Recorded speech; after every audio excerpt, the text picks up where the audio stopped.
many times consultants get out there, they start talking to their friends and family, and they start selling them on our service. They start selling them on the rate. They start selling them on all the perks, about the travel benefits. You can get free electricity. And how many of you like to be sold to? Nobody likes to be sold to. I mean, how many times you go into a store and the salesperson's like right there up against you, and they ask, can I help you with anything? You say, no, I'm just looking, right? But then when you're ready to buy, they're nowhere to be seen, right? You want to kind of go at your own pace. And so that's why it's really important that when you're talking to your friends and family about being a customer, it is about your relationship with them. Your relationship with them will trump any rate, any perk, any value, any name of any company. That relationship will take you further than anything else that you can talk to your potential customer about. And so the very first thing you want to ask your potential customer is, will you do me a favor? And your potential customers are people that you know, love, and trust. People who know, love, and trust you.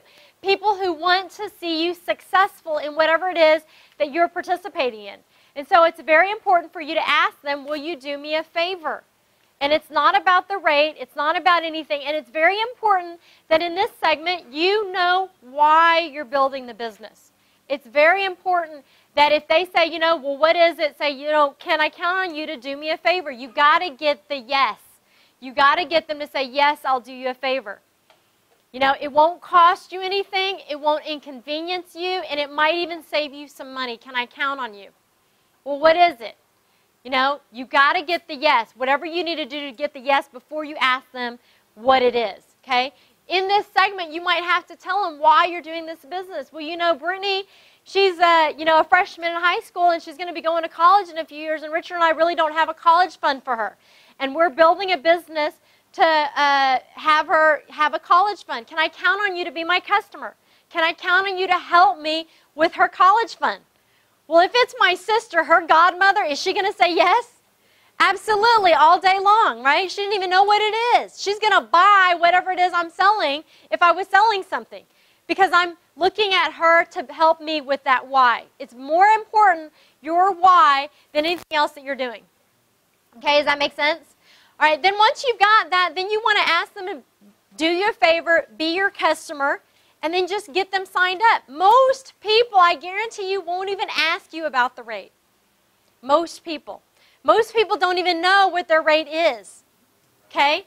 If they ask you about the rate, the first thing you ask them is, what are you paying? I guarantee you 99 out of 100 people will say, I don't know. I've only met one customer in all my years with Ambit, all the hundreds of people I've ever talked to, between my customer prospects and my downline's customer prospects, that actually knew their rate. One person. Okay? So you ask them, what's your rate? And then you just compare it against ours, make sure it's not more. And then you've got a customer, and you've got a customer for life, and it's a relationship. It's a relationship that you're building.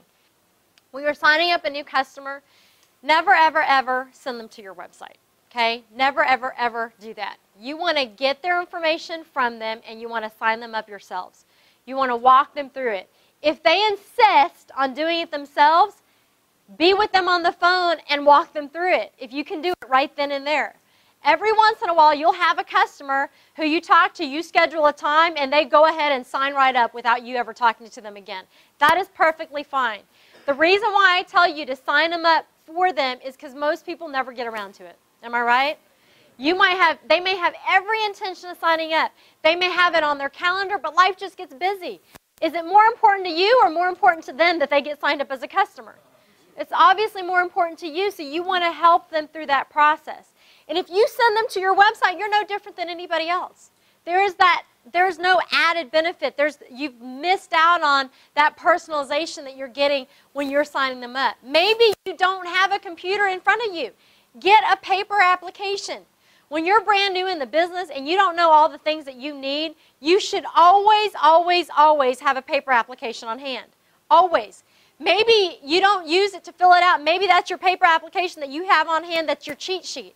I know exactly what I need. I can get anybody signed up as a customer right now, as a customer or a consultant. But until you're that place, you want to have a paper application always on hand. And you want to be able to take an application anytime, anywhere, any place. Somebody had said to me, you know, my friend was going to sign up, but I just couldn't get them locked down in front of a computer in time. Well, do you have a pen and paper? Write that stuff down and sign them up yourself. And then when you sign up a new customer, make sure they complete the third-party verification. How many of you understand why we do third-party verification? Okay, for those of you who don't understand why we do it, it is not a requirement by the state. It is that extra added thing that Ambit Energy does inside of being the finest and most respected retail energy provider. We do third-party verification to guarantee that the customers are not being slammed. Being slammed means that they've been switched to Ambit Energy or any other electric provider without their consent or prior knowledge. So we want to ensure that that customer is being switched and they are consenting to the switch. And that's why we call them to do third-party verification. Now, third-party verification is extraordinary. I mean, there are times where I'm talking to a customer, I've just signed them up, I'm explaining to them what's going to happen, and third-party verification is already calling.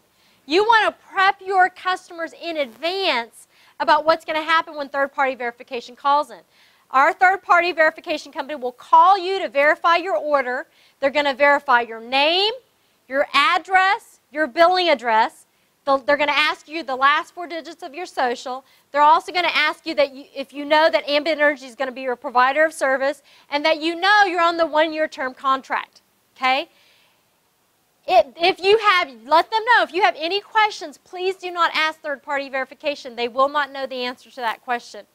Okay, if you have any questions, refer those to me. If you ask third-party verification a question, it will fail that verification process, and we will have to do the verification all over again.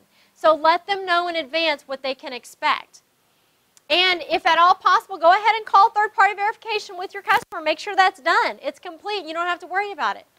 And then inform your customer what's going to happen. I let my customers know your service will switch within 4 to 7 business days. You don't have to contact your provider, because a lot of customers will contact their provider and cancel service, and what happens?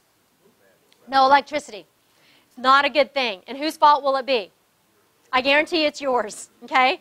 So you got to let them know they don't have to contact their provider. The other thing I let them know is after I've signed them up, then I let them know about the benefits. In a couple of days, you're going to receive a welcome letter. In that welcome letter will be a certificate. It's good for a 3-day, 2-night hotel stay. A lot of customers think that's advertising and they throw it away. It's a $200 value. That's our thank you for being a customer. Notice I didn't talk about that when I switched them to the service. I didn't talk about any of the benefits. Then I said, as you receive your first bill, you're going to notice that you're going to get reward points. Some consultants wait a couple of days, and then they contact their customer back and say, hey, did you receive your welcome letter? Okay, one of the things I want to tell you about is you're going to get these travel points. So then they use that as a follow-up, okay? And they talk about the travel points. And then they tell them about referring customers to get free electricity. And then they always, always, always tell your customers, we are expanding and we are looking for people who want to make additional income, part-time or full-time. You can, depending on your relationship, you can flat out say, hey, are you interested in looking? Or you can tell them, hey, you might not be interested, but you might know someone who might be interested. But you always want to ask them. You have no idea how many times I meet people who have been Ambit customers and their consultant never talked to them about the business. Shame on them, but good for me, right? Okay? So you always want to talk to your customers because those are the best consultants. People who've already been on the service who love the service.